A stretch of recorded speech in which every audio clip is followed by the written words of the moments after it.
Assalamualaikum warahmatullahi wabarakatuh. Perkenalkan, kami dari kelompok 1 akan mempresentasikan hasil diskusi kelompok kami. Kelompok 1 sendiri terdiri dari Bahrun Nafis, Intan Wahyu Zulitsmi, dan Yona Zuni. Pada diskusi kali ini, kami akan membahas mengenai etika bisnis, di mana pokok bahasannya terdiri dari pertama, konsep dasar etika bisnis, yang kedua, peran etika dalam bisnis, yang ketiga, pelanggaran etika di korporat, serta contoh kasus pelanggaran etika. Pertama yaitu etika bisnis. Etika sendiri berasal dari kata Yunani, yaitu ethos yang berarti sikap, perasaan, akhlak, kebiasaan, dan watak.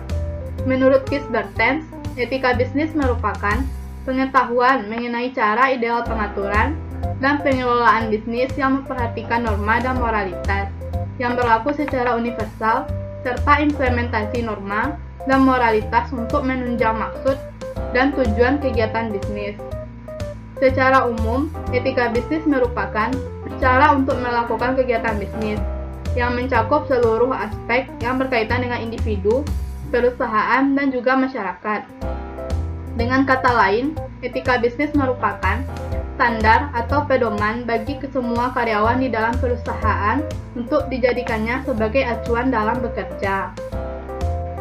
Selanjutnya yaitu peran etika dalam bisnis. Yang pertama, untuk membangun kultur bisnis yang sehat. Sehat di sini maksudnya yaitu dalam melakukan bisnis, perusahaan boleh saja memiliki tujuan untuk mendapatkan keuntungan yang maksimal mungkin, asalkan dalam pencapaian tujuan tersebut tidak merugikan pihak lain. Persaingan yang semakin berat dapat memicu berbagai cara untuk bertahan, walaupun cara yang ditempuh dapat merugikan dan melanggar etika dalam bisnis. Oleh sebab itu, etika bisnis sangat penting untuk ditegakkan agar terciptanya persaingan yang sehat serta kondusif. Yang kedua adalah sebagai kontrol terhadap individu. Berdasarkan prinsip-prinsip etika bisnis, melalui penerapan kebiasaan atau budaya moral, individu dapat menilai apakah suatu keputusan atau tindakan yang diambilnya dalam praktek bisnis secara moral dapat dibenarkan atau tidak. Dengan demikian, etika bisnis membantu para pelaku bisnis untuk mencari cara guna mencegah tindakan yang dinilai tidak etis. Yang ketiga adalah agar para pengusaha tidak melanggar aturan yang telah ditetapkan. Etika sendiri merupakan acuan bagi pebisnis untuk berbisnis tanpa merugikan konsumen, buruh, karyawan, dan masyarakat luas. Hak dan kepentingan mereka tidak boleh diabaikan oleh praktek bisnis. Selanjutnya akan dibahas oleh rekan saya Yona Zuni. Kepada Yona Zuni dipersilahkan. Terima kasih saya ucapkan kepada Intan. Selanjutnya saya akan membahas mengenai faktor-faktor pembentuk terjadinya pelanggaran etika bisnis.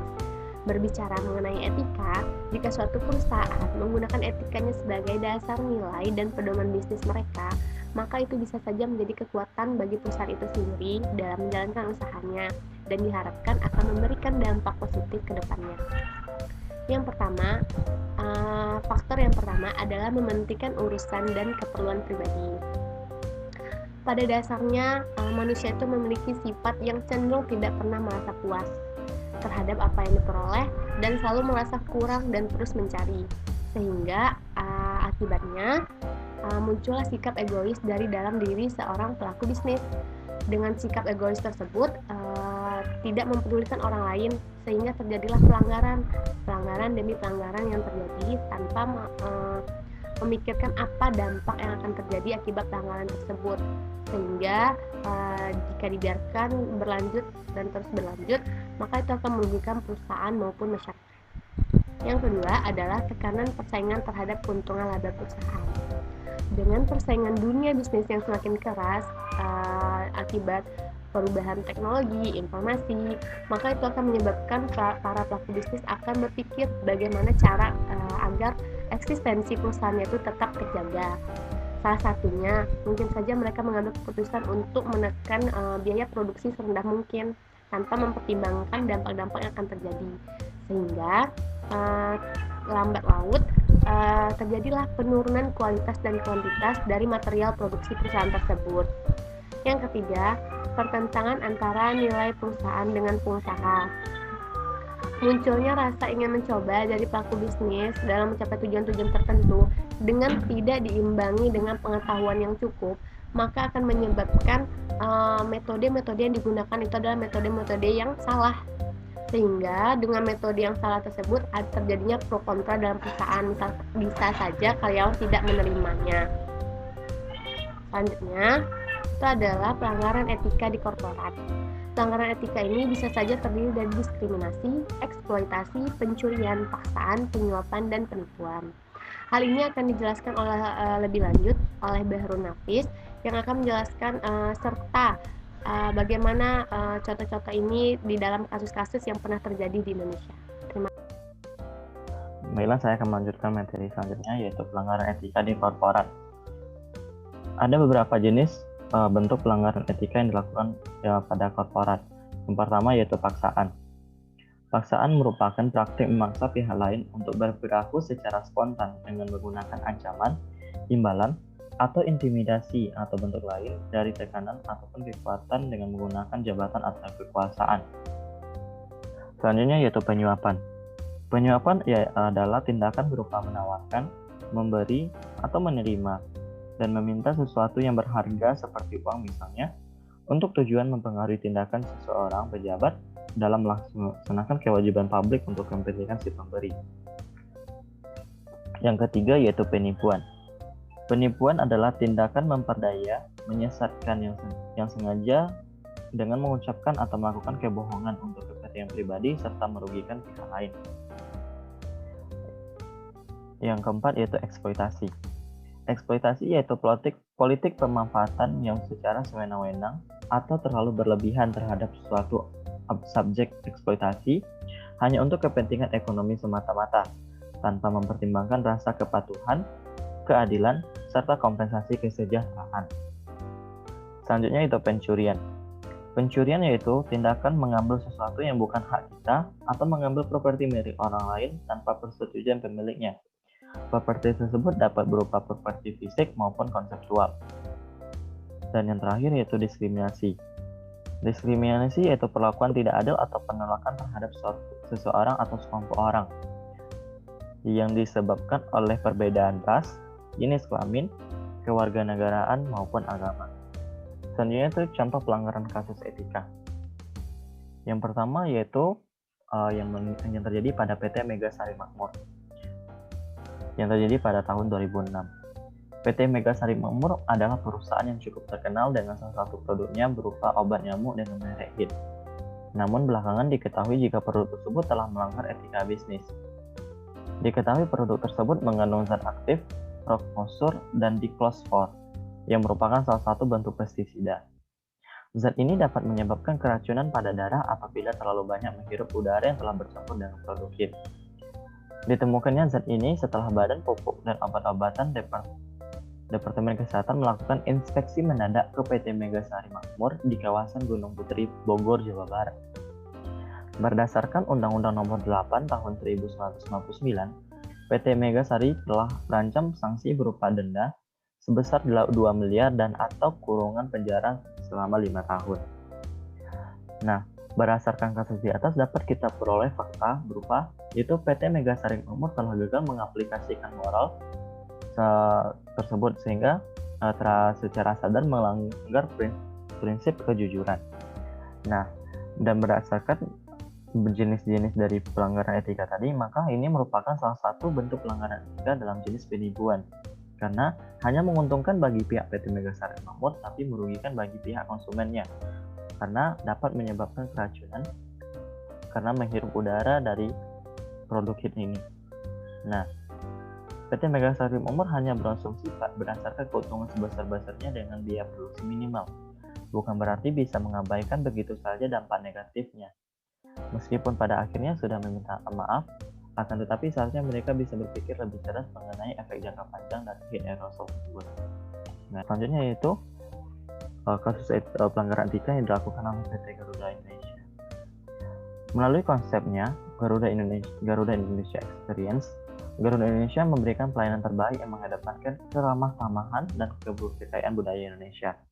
Dengan segala inovasi dan transformasi secara berkelanjutan membuat Garuda Indonesia menjadi maskapai bintang 5 yang mendapat pengakuan dan apresiasi dalam skala internasional. Kasus pelanggaran etika yang dilakukan oleh Garuda Indonesia. Yang pertama yaitu kasus persengkokolan antara para pelaku usaha atau meeting of mind untuk meniadakan diskon atau membuat keseragaman diskon dan kesepakatan menyediakan produk yang ditawarkan dengan harga yang murah di pasar.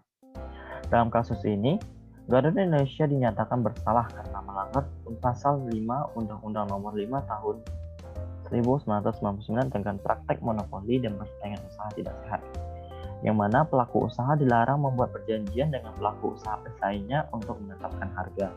Selanjutnya yang kedua yaitu kasus penyelewengan jabatan oleh Ari Aksara yang dimana selain melakukan praktik rangkap jabatan, Ari juga melakukan penyelundupan Harley Davidson dan sepeda Brompton. Kasus ini berakibat pada pencopotan jabatan Ari Aksara oleh Menteri BUMN Erick Thohir. Yang ketiga yaitu mengalami kasus terkait laporan keuangannya. Dalam kasus ini, komisaris maskapai menolak laporan keuangan Garuda yang menunjukkan bahwa perusahaan memperoleh laba sebesar 809.850 US dollar pada tahun 2018. Angka ini jauh lebih besar dibandingkan pada tahun 2017. Atas kasus tersebut, pihak akuntan publik dan kantor akuntan publik auditor laporan keuangan Garuda dijatuhi sanksi oleh Kemenkeu karena terbukti bersalah. Untuk selanjutnya yaitu kasus yang melibatkan Direktur Utama PT Indoguna Utama, di mana suap kasus impor daging sapi yang terjadi karena Direktur Utama PT Indoguna Utama melakukan tindakan suap agar mendapatkan tambahan kuota impor daging sapi. Tindakan menyuap ini dilakukan oleh PT Indoguna Utama karena Kementerian Perdagangan sudah 2 kali menolak pengajuan penambahan kuota impor daging sapi yang diajukan oleh PT Indoguna Utama. Sehingga agar pengajuan penambahan kuota impor daging sapi tidak ditolak lagi oleh Kementerian Pertanian, PT Indoguna Utama melakukan suap kepada Presiden PKS agar Presiden PKS tersebut bisa mempengaruhi kadernya yang menjabat sebagai Kementerian Pertanian bisa memberikan penambahan kuota impor daging sapi. Hal ini dilakukan untuk mendapat melakukan impor daging sapi, para pengusaha wajib mempunyai izin impor dan harus memiliki rekomendasi izin impor atau rekomendasi persetujuan pemasukan atau RPP terlebih dahulu. Selain itu, para importir pun harus dengan melakukan pengajuan permohonan ke Direktorat Jenderal Peternakan Perizinan Pertanian atau PPVTPP untuk dapat melakukan penambahan untuk bisa mendapatkan penambahan kuota impor daging. Oleh sebab itu, Direktur Utama PT Indoguna melakukan penyuapan ke Kementerian Pertanian untuk bisa memperlancar izin ini sehingga bisa memperoleh penambahan kuota impor daging.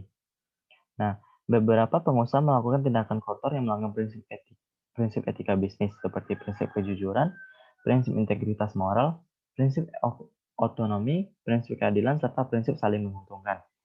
Nah, dari kasus ini bisa kita lihat bahwa hal ini merupakan pelanggaran etika bisnis di mana PT Indoguna Utama melakukan hal yang tak terpuji yaitu melakukan penyuapan dengan meminta bantuan serta menyuap beberapa pihak untuk biasa mendapat penambahan kuota impor daging sapi.